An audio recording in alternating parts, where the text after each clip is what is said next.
اور یہ نوجوانوں آپ بھی یاد رکھو بڑھاپے کا انتظار مت کرو، موت کا کوئی پتہ نہیں، آگاہ اپنی موت سے کوئی بشر نہیں، سامان ہے 100 برس کا پل کی خبر نہیں، اور میاں موت سے کس کو رستگاری ہے، آج ان کی کل ہماری باری ہے، سب کو اس دنیا سے اٹھ کے چلے جانا ہے، اس سے پہلے کہ ہماری نماز پڑھی جائے ہمیں نماز پڑھنا چاہیے۔ اور دیکھو یہ نماز جو ہم زندگی میں پڑھیں گے، حدیث پاک میں آتا ہے جب مردہ قبر میں ہوگا، اندھیری گھوپ اندھیری ہوگی قبر، وحشتناک قبر، اس وقت ایک اجالا ہوگا، اس میں ایک نوری چہرے والا شخص آئے گا، یہ جو گھبرا رہا ہوگا مردہ، اس کے سینے پہ تسلی کا ہاتھ دھرے گا اور کہے گا گھبراؤ نہیں، میں تمہیں تسلی دینے آ گیا ہوں۔ تو مردہ گھبرا کے کہے گا میرے گھر والے تو نہیں آئے، تم آئے ہو، پہچانا نہیں میں نے آپ کو، کون ہے آپ؟ کہا یاد کر اے اللہ کے بندے، میں تیری زندگی کی پڑھی گئی وہ نماز ہوں جو تم نے دنیا میں ادا کیا تھا۔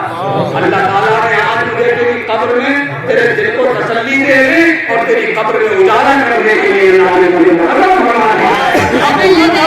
میرا کوئی گھر والا آئے نہ، میں تجھے قیامت تک تسلی دیتا رہوں گا۔ نماز ہماری قبر میں کام آئے گی، ہمارے چہروں پہ نور لائے گی، ہمارے گھروں میں برکتیں لائے گی۔ اللہ ہر آفت و بلا سے ہمیں اسی نماز کے صدقے میں محفوظ رکھے۔ اللہ تعالیٰ کی بارگاہ میں دعا ہے اللہ تعالیٰ مجھے آپ سب کو نمازوں کی توفیق عطا فرمائے۔ وآخر دعوانا الحمدللہ رب العالمین۔ سب لوگ کلمہ شریف پڑھ لیجیے۔